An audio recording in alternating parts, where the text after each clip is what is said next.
Nag-iisang pagbabalita sa radyo na tunay na napapakinggan ng Pilipino sa buong bansa, sa buong mundo. Kasama ang two-time KBP Golden Dove Best Radio Newscaster, Weng de la Peña. Live mula sa RMN News Center, Manila. Ito ang KBP Golden Dove Best News Program. RMN News Nationwide. Sa RMN News Nationwide, ngayong umaga, bilang ng mga walang trabahong Pinoy, tumaas ng 1 milyon ayon sa SWS. Halos kalahating milyon na bigyan ng trabaho sa Labor Day Job Fair ng Department of Labor and Employment. Pilipinas kabilang ho sa mga bansa sa Asya na patuloy na lumalaki ang agwat ng mahihirap at mayayaman ayon sa Asian Development Bank. 2 Pinay pararangalan sa White House. Sa negosyo, Pilipinas nagpadala ng 24 metric tons ng mais sa South Korea. At sa ibang dagat, India muling dinindol ng magnitude 5.8, 2 ang patay. RMN News Nationwide. Sa hirap ng buhay, paano hahanap ang buhay?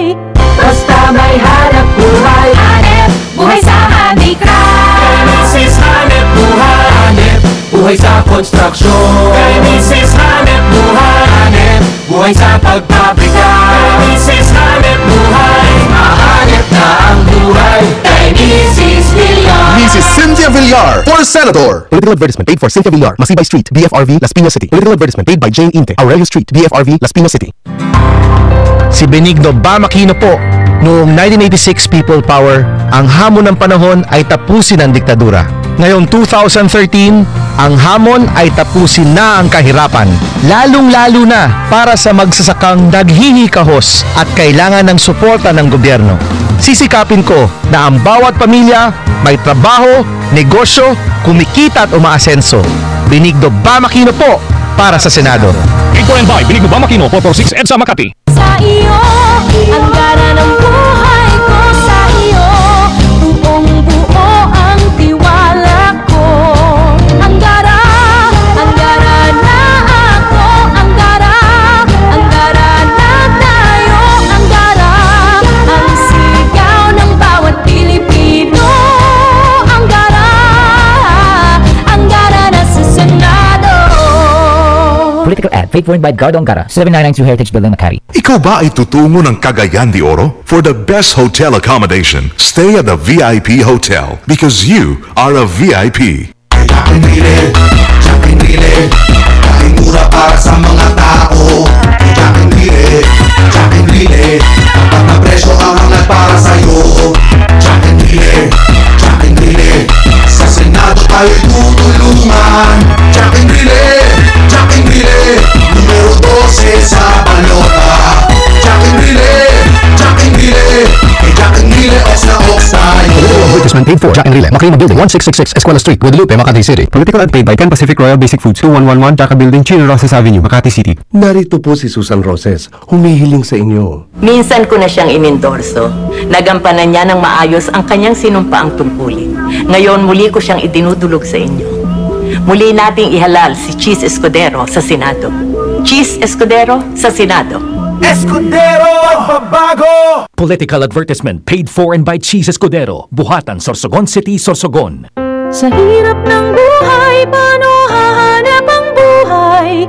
Basta may hanap buhay. Hanep buhay sa handicraft. Kay Mrs. Hanep buhay. Hanep buhay sa konstruksyon. Kay Mrs. Hanep buhay. Hanep buhay sa pagpabrika. Kay Mrs. Hanep buhay. Mahanep na ang buhay. Kay Mrs. Villar. Mrs. Cynthia Villar for Senator. Political advertisement paid for Cynthia Villar, Masibay Street, BFRV, Las Piñas City. Political advertisement paid by Jane Inte, Aurelio Street, BFRV, Las Piñas City. Ikaw ba ay handa na sa misyong bumoto sa Mayo 13? Kilala mo na ba ang mga taong nangangako ngayon ng magandang pagbabago sa buhay, sa pamilya, sa mga anak at bayan mo? Alam mo na ba kung saan presinto ka bumoto? Kasama bilang na ang mga araw. 11 days na lang, 11. Eleksyon na. Huwag padadala ho sa mga gandang tugtugin nila. Lalo na kapag hindi ho sila ang may gawa. Eleksyon 2013, boboto ako! Sino-sino ang mga tatatakan mo sa balota? Iilang segundo lang yan. kapalit ay ilang taong panunungkulan sa bayan o ilang taong pagsasamantala sa kapangyarihan.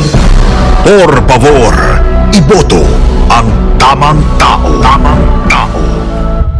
Ang pinakamalaking mga balita abot sa bawat Pilipino saan man sa bansa. RMN News Nationwide. Buenos dias, Pilipinas. Umaga ng Huwebes, Mayo 2, 2013. Ito ang numero 1 ng RMN News Nationwide. Ako si Weng de la Peña. Mabuhay Pilipinas, ako si Badio Veras. Tayo po ay live na live sa DYHP 612 RMN Cebu, DWAR 103.9 RMN Palawan, DXBC 693 RMN Butuan, at sa DXDC 621 RMN Davao. Live international via www.rmnnews.com at WRMN New York, USA, at sa lahat ng ating mga numero 1 AM radio station sa buong bayan. Tumaas ng 1 milyon ang bilang ng mga walang trabaho sa bansa sa unang quarter ng taon. Batay na rin sa survey ng Social Weather Station. Sa isinagawang nationwide survey ng SWS nito lamang Marso 19 hanggang 22, tumaas ng 25.4% o katumbas na yan ng 11.1 million ang unemployment rate sa bansa. Mas mataas o kumpara sa naitala noong Desyembre noong nakarang taon na nasa 24.6% o 10.1 million. Ayon pa sa SWS, patuloy ang pagtaas noon ng unemployment rate simula noong May 2005 na nasa 20%. Isinisi naman ng Malacanang ang nasabing pagtaas ng bilang ng mga walang trabaho sa seasonal factors o yung seasonal lang, yung pagbubukaso ng trabaho. Ngunit sa kabila nito, marami pa rin mga Pinoy ang positibo na magkakaroon din sila ng trabaho ngayong taon kung saan ang kanilang net optimism ay tumaas ng 3 puntos na ngayon ay nasa fair positive 13. Naging matagumpay naman ang jobs fair sa iba't ibang lugar sa Pilipinas. Yan ang pinagmalaki ngayon ni Labor Secretary Rosalinda Baldos sa nilang isinagawang nationwide job fair sa Labor Day. Ayon kay Baldos, natutuwa siya na halos kalahating milyong Pinoy na nabigyan ng trabaho ngayong araw lamang. Nabatid na 74 ang mga lokasyon o lugar na tinungo ng mga job applicants. Anya, sa Metro Manila pa lamang ay umabot na sa 171,000 yung mga nabigyan ho ng trabaho, habang ang mahigit sa 200,000 iba pa ay para sa provincial at overseas job. Kabilang sa mga job opening ay may kaugnayan sa cyber services, tourism, banking and finance, hotel and restaurant, health and wellness, wholesale and retail trade, automotive at sa construction. Ang DOLE target naman na mabigyan ng trabaho ang 2 milyong Pinoy bago matapos ang taon. Kasama natin sa balita, Angel Ronquillo. RMN Report. Target ng Department of Labor Employment na doblehin pa ang halos 1 milyong mga Pilipino na nabiyaan ng trabaho noong nakalipas na taon. Ayon kay Labor Secretary Rosalinda Baldos, kumpiyansa silang aabot sa mahigit 2 milyon na mga Pinoy ang mabibigyan trabaho bago matapos ang taong kasalukuyan. Kaugnay ito, pinayuhan ni Baldos ang mga aplikanteng hindi pinalad na magkatrabaho sa kanilang ilunsad na nationwide jobs fair kahapon. Payo ng kalihim, huwag mawalan ng pag-asa sapagkat hindi itong huling pagkakataon na maglulunsad sila ng jobs fair dahil ani Baldos, year-round o buong taon ang handog na jobs fair ng DOLE. Kasama mo sa lungsod ng Maynila para sa DZEC sa 558 Angel Ronquillo. Tatak RMN. Mga kasama, mapayapa po ang pagtatapos ng kilos protesta ng iba't ibang grupo sa pagitan ng araw ng paggawa kahapon. Ayon sa Philippine National Police spokesman si Chief Superintendent Generoso Servo, wala naman silang naitalang malaking insidente ng kaguluhan, partikular sa Metro Manila maging sa karatig lungsod sa buong bansa. Anya, alas 6 pa lamang po na umaga ay kanilang inilatag na ang seguridad sa mga lugar kung saan ay nagsagawa ng mga programa ang mga iba't ibang grupo rin, partikular sa Mabuhay Rotonda, Bonifacio Monument at sa Mindiola. Nagpasalamat din ang mga opisyal ng PNP sa mga leader at organizer po ng mga grupo na maging sa ilang PNP personnel na nakipagtulungan din sa bawat isa para mapanatili ang kapayapaan sa paggunita ng Labor Day. RMN Nationwide Report. Kung protest rally naman ang mga militanteng grupo sa Iligan ay naging mapayapa rin. Kasama natin sa balita si Jenner Cabanday ng RMN Iligan. RMN Report. Mapayapang naidaos ng mga militanteng grupo ang protest rally dito sa lungsod ng Iligan sa pagunita ng Labor Day kahapon. Iba't ibang sektor ang nakilahok sa protesta sa pangunguna ng Run Out Try People Movement for Genuine Peace and Development, Liga ng Makabagong Kabataan at iba pa. Sigaw ng mga ito ang dagdag sahod sa mga empleyado at ang pagbabasura sa kontraktualisasyon. Isinama rin sa kanilang rally ang malawakang brownout na nararanasan ngayon sa lungsod at sa ibang bahagi ng Mindanao. Ayon sa report ng PNP, mapayapa at malinis na naidaos ng mga ito ang nasabing protest rally. Kasama mo sa DXI sa Iligan, Jenner Cabanday, Tatak Aramen.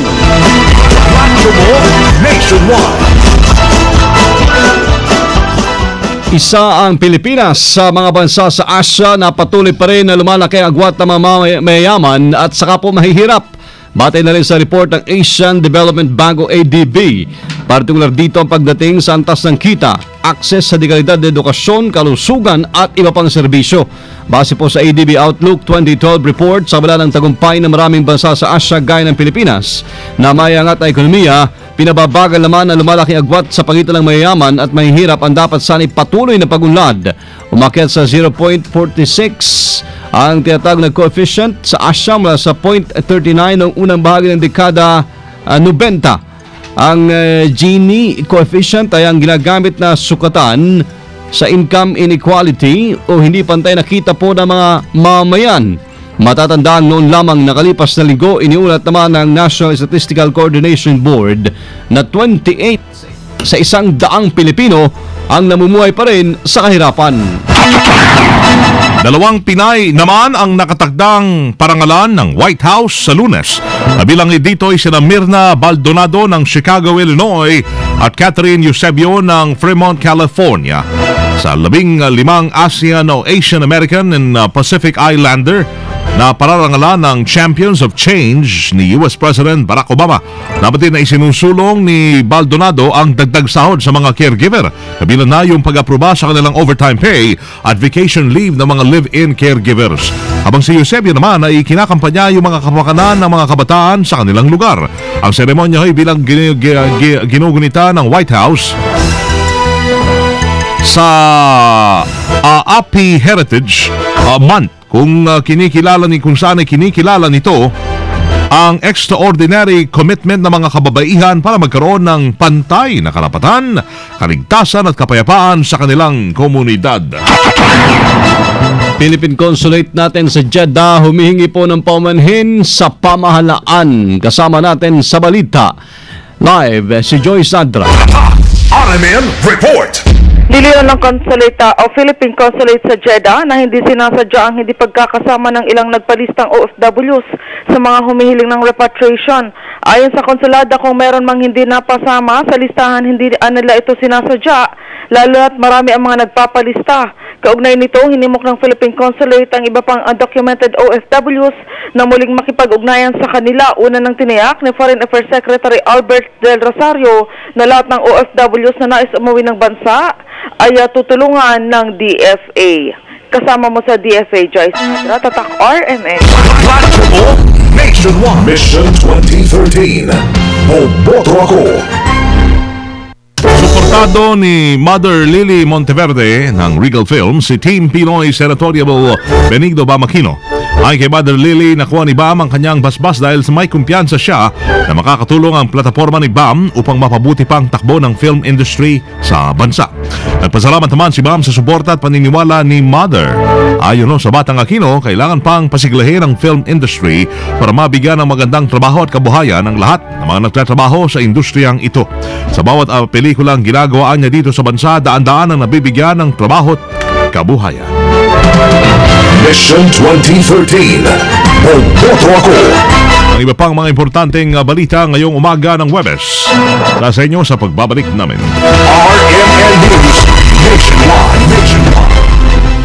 Sa hirap ng buhay, paano hahanap ang buhay? Basta may hanap buhay. Hanep buhay sa handicraft. Kay Mrs. Hanep buhay. Hanep buhay sa konstruksyon. Kay Mrs. Hanep buhay. Hanep buhay sa pagpabrika. Kay Mrs. Hanep buhay. Mahanep na ang buhay. Kay Mrs. Villar. Mrs. Cynthia Villar, 4 for Senator. Political advertisement paid for Cynthia Villar, Masibay Street, BFRV, Las Piñas City. Political advertisement paid by Jane Inte, Aurelio Street, BFRV, Las Piñas City. Jack and Rile, kahit mura para sa mga tao. Jack and Rile, tapat na presyo ang hangad para sa'yo. Jack and Rile, sa Senado tayo'y tutulungan.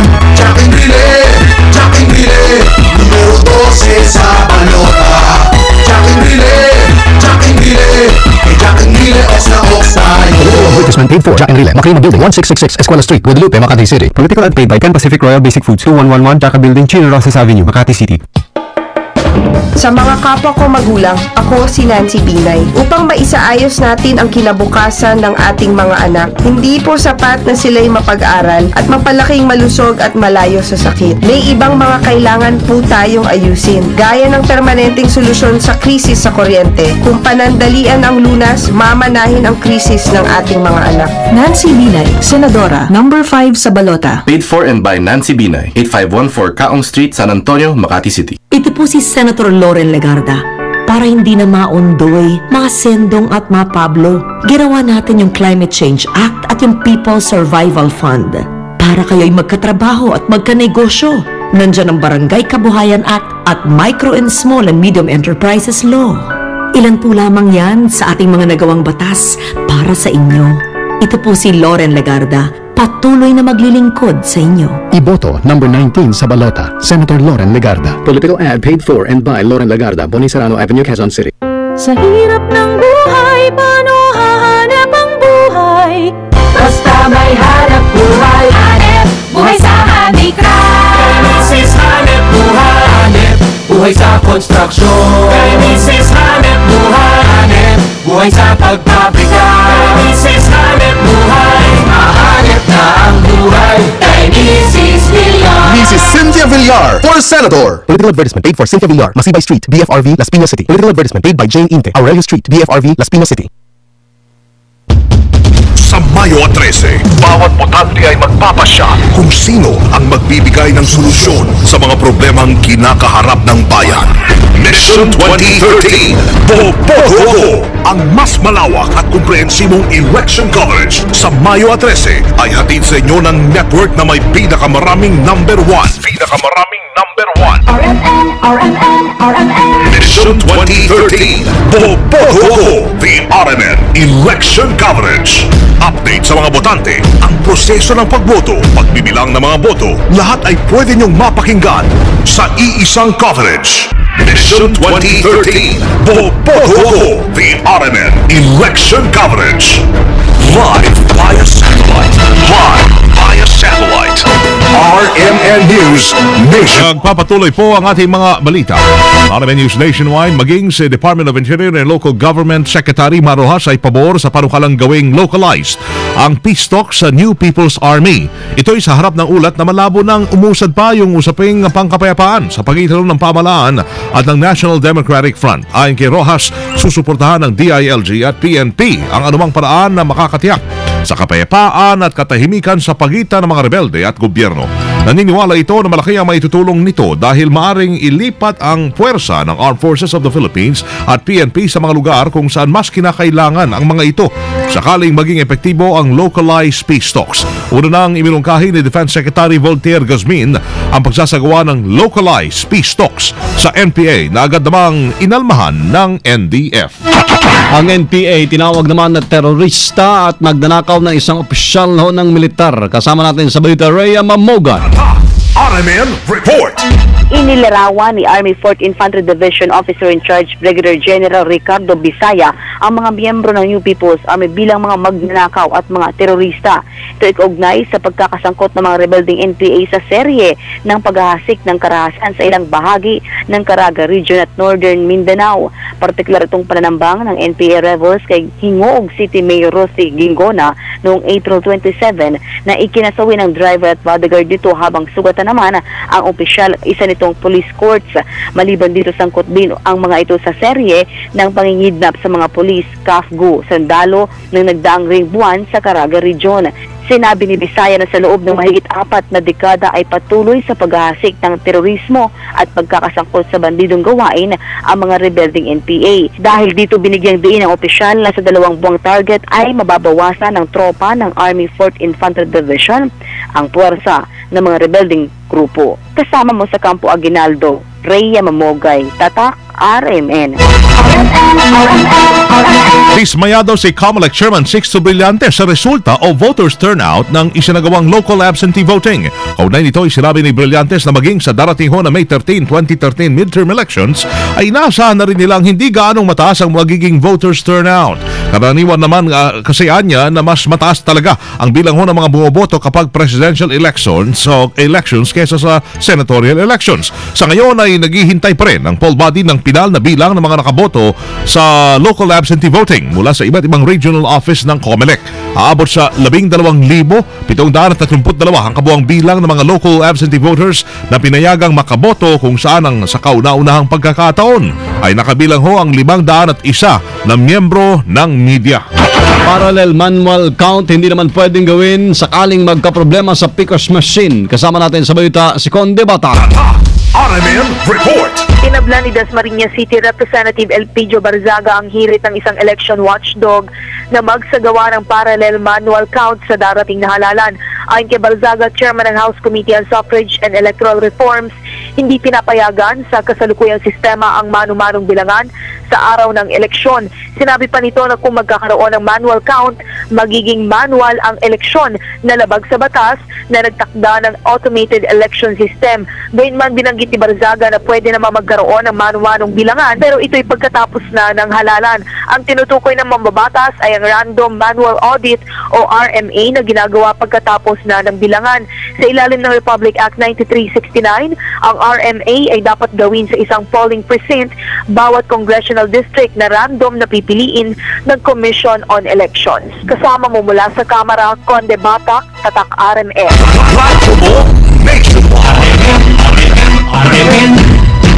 RMN Nationwide Report. Bomba sumabog ho sa Palawan. Kasama natin sa Balita Live mula doon. Pwede sa bando ng RMN Palawan. RMN Report.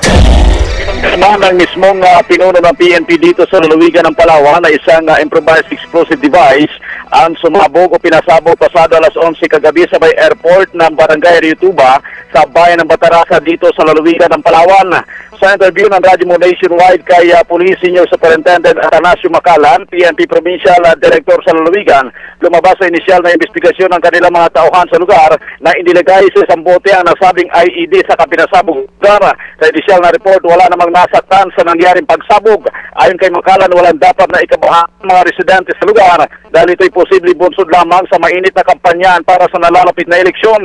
Sa ngayon, aminado si Macalan, blanco pa sila sa pagkakakilanlan ng mga suspect pero patuloy niyang inuutusan ang kanyang mga tauhan na kilalanin ang salarin sa naturang insidente ng pagpapasabog. Samantala, sinabi rin ni Macalan na di kalayuan ang pinangyarihan ng pagsabog ng bomba sa mismong planta ng minahan ng RTN o Riutuba Nickel Mining Corporation sa bayan ng Batarasa dito sa lalawigan ng Palawan. Kasama mo sa DWAR RMN Puerto Princesa City, Palawan, pwede sa bando, Tatak at Men. Radyo Mo Nationwide. Mission 2013. Boboto ako. Mga peking pera, kumalat po dyan sa Cagayan de Oro. Kasama natin sa Mission 2013 sa Alwin Salering Live. What's RMN Cagayan de Oro? RMN Report. Muli na namang nagkakumpiska ng peking pera ang kapulisan ng Cagayan de Oro City. Sa panahong ito, hindi dolyar kundi Philippine currency na nagkakahalaga ng 500,000 pesos ang nakuha ng mga pulis sa isinagawang test buy. Dalawang suspect naman ang nahuli ng mga otoridad sa magkasunod na operasyon. Unang nahuli si Roger Rocambora na taga Dumaguete City at nagpapakilalang abogado sa mga transaksyon nito. Samantala, nahuli naman kagabi sa isang fast food chain ang isang Vilma Gamlot na residente ng lungsod. Nakakulong ngayon ng dalawa at sasampa ng kasong violation ng Article 168 ng Revised Penal Code at illegal possession and use of bank treasury. Inaalam din ngayon ng mga otoridad kung magkakakilala at magkasabot ba ang dalawa sa mga modus nito. Kasama mo sa DXCC Cagayan de Oro, Alvin Saliring, Tatak, RMN. Mga church volunteers naman sa eleksyon, binidisyonan ng simbahan. Kasama natin sa balita si Ken Galinea ng RMN Cebu. RMN Report! Mahigit 700 mga church volunteers ang binigyan ng send-off mass ng mga leader ng simbahang Katoliko sa Cebu para sa kanilang mga trabaho at responsibilidad sa nalalapit na eleksyon. Pinamunuan ni Cebu Archbishop Jose Palma ang isang misa na ginawa sa Blessed John 23rd Covered Court. Pagkatapos ng misa, nagkaroon ng final briefing ang mga volunteers sa ilalim ng Cebu Citizens Involvement in Maturation for People Empowerment and Liberation o CISIMPEL para sa kanilang mga trabaho sa darating na halalan. Ang 750 mga volunteers ay mula sa iba't ibang parokya sa Cebu. Ayon kay Palma, ang mga CISIMPEL volunteers ay simbolo ng kanilang pagiging non-partisan para masiguro ang mapayapa at malinis na halalan sa Mayo at Resi. Kasama mo sa RMN Cebu, Ken Galinea, Tatak RMN. Peking pera pa rin. Papamigay daw po sa halalan. Alamin natin detalye buhat dyan sa kay Agnes Apostol ng RMN Bacolod. RMN Report! 3 million fake money pamumudmod sa eleksyon. Malalim na investigasyon isinasagawa na ngayon ng Negros Occidental Police Provincial Office o NOPO matapos na may isang concerned citizen na nag-turnover ng 150,000 pesos na halaga ng peking pera. Ayon sa impormasyon na natanggap ng Provincial Police, aabot sa halagang 3 million pesos ang nakatakdang ipamimigay o ipambibili ng boto ng isang kandidato dito sa Negros Occidental sa darating na May 13 elections. Noong nakaraang araw, isang concerned citizen na nag-turnover kay NOPO Provincial Director Senior Superintendent Ricardo de la Paz ng 150,000 pesos na halaga ng peking pera. Dahil dito, ipinag-utos na ni Police Regional Office 6 Director Chief Superintendent Agrimero Cruz Jr. ang malalim na investigasyon sa mga responsable na nagpapakalat ng fake money at nagbanta na kaso at pagkakakulong ang haharapin ng mahuhuli. Kaugnay nito, nagpalabas na rin ng babala sa publiko ang Bangko Sentral ng Pilipinas dito sa Bacolod City laban sa peking pera, lalo na sa papalapit na eleksyon. Kasama mo si DYHB Bacolod, Agnes Apostol, Tatak RMN. Tuloy-tuloy naman tayo, diretso tayo Iloilo. Mayoralty candidate ho doon, sinilbihan ng arrest warrant. Kasama natin sa balita live, Charm Gabileo ng RMN Iloilo. RMN Report! Sinilbihan ni Police Superintendent Benjamin Ilisano ang team leader ng intelligence group mula sa Campo Crame ng warrant of arrest si Mayoral Team Romel Inyon last 9 kagabi habang nagsasagawa ng campaign sorting ang partido ni Inyon sa barangay Bitoon, Haro sa lungsod ng Iloilo. Sinabi nito na ang warrant of arrest ay kaugnay sa tax evasion case na hinaharap ni Inyon sa Court of Tax Appeals. Dagdag pa nito na sinusunod lamang nito ang desisyon ng korte sa pag-serve ng naturang warrant of arrest laban sa nagpapapili sa pagka-mayor ng Iloilo City. Napag-alaman na gumawa ng human barricade ang mga supporters ni Inyon upang pigilan ang pag-serve ng warrant of arrest sa sinusuportahan nilang kandidato. Si Mr. Romel Inyon, isang negosyante, ang panlaban ng United Nationalist Alliance sa pagka-mayor sa lungsod ng Iloilo. Kasama mo sa DYRI RMN Iloilo, ang bagong number 1 sa Metro Iloilo. Charm Gabileo, Tatak RMN. Radyo mo, Mission 2013. Boboto ako. Mga kasama, inendorso po ng pinakamalaking umbrella organization ng mga labor groups ang kandidatura ni re-election Senator Alan Peter Cayetano. Ang nagkaisa ay mayroong 47 miyembro na kinabibilangan ng Trade Union Congress of the Philippines, Alliance of Progressive Labor, Public Service Labor Independent Confederation, National Association of Broadcast Unions, Partido Manggagawa at Bukluran ng Manggagawang Pilipino. Ayon sa mga labor groups, ang plataforma ni Cayetano na pitik o presyo, trabaho at kita ay sumasalamin sa mga pangailangan po ng iba't ibang sektor sa bansa. Ang paglaban ni Cayetano sa mataas na presyo ng bilihin, kawalan ng trabaho at mababang sweldo ay isang tunay na programa para matulungan ng mga Pilipino. Pagdidiin na nagkaisa matapos ang ginawang listening tour ng senador mula Cordillera Region hanggang Mindanao, naniniwala sila si Cayetano ang tamang taong dapat iluklok sa Senado. Ipinunto rin ng grupo na tinatalakay din ng senador iba't ibang issue na direktang tinatamaan ang mga laborers tulad daw ng Security of Tenure Bill, pag-amyenda sa IPIRA Law, ang pagsulong para magkaroon ng representative ang mga labor o consumer sa Energy Regulatory Commission at ang pag-amyenda sa Salary Standardization Law para sa mga civil servants. Sa parte naman ng senador, nagpasalamat ito sa suporta at pag-endorso sa kanya ng nagkaisa. Kasabay nito nangako si Cayetano na patuloy na paglalaban ang mababang presyo, pagtaas ng sweldo at paglaban sa korupsyon. Mission 2013. Boboto ako. RMN News Negosyo. Kinumpirma ng DA na nagpadala ng Pilipinas ng 24 metric tons ng mais sa South Korea para ipakain sa mga domestic animal sa bansa. Ang mapinadalang mais sa bahagi ng 15,000 metric tons na i-export sa South Korea ngayong taon na abot sa 75 million pesos ang halaga.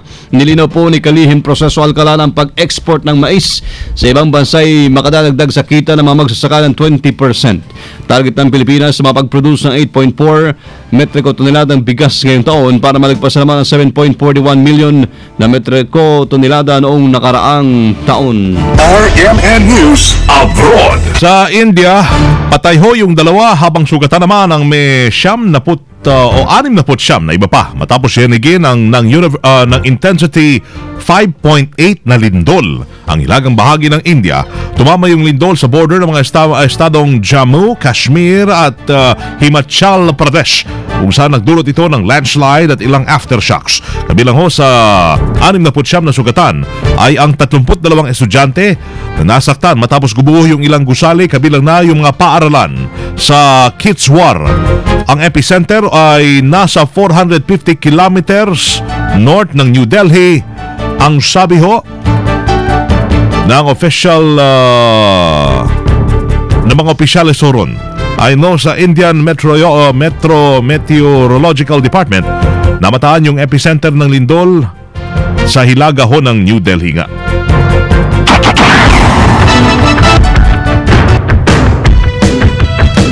At mga kasama, live pa rin mula po dito sa RMN News Center sa Makati City, Metro Manila, Philippines. Hindi pong narinig ang numero 1 RMN News nationwide. Ngayon ay Huwebes, May 2, 2013. Sa mga taga Cebu, susunod na yan si kasamang Attorney Rufil Banyok sa RMN News Diretso Balitan Cebu sa numero 1 DYHP 612. Panoorin ho yung naging pagbabalita namin ngayong alas 7 ng umaga. Sa YouTube, i-type lamang ang RMN News Nationwide. Kasama nyo sa serbisyo publiko, Weng de la Peña, Buddy Obera. Dito pa rin ho sa tahanan na may pinakamaraming number 1 sa 2013, pinakamaraming himpilan sa 2013. Ang RMN, radyo mo nationwide. 60 years sa masahang public service nationwide. Live via satellite. Live via satellite. RMN News nationwide. Buong bansang isang boses ng balita. RMN News nationwide. Tatak alas 7:32 ng umaga. Tatak RMN. Hilig ng Pilipino ang kape, pero hindi lahat ng kape may laman ang sinasabi. Hanapin ang kapeng may kalidad na gawang Pinoy. James 5-in-1 Coffee Mix. May ginseng, agaricus mushroom at reishi na okay sa inyong kalusugan. James 5-in-1 Coffee. Ito ang paborito ng bayan. Iba ka sa lahat, James. Iba ka talaga. Available in all leading groceries and supermarkets nationwide.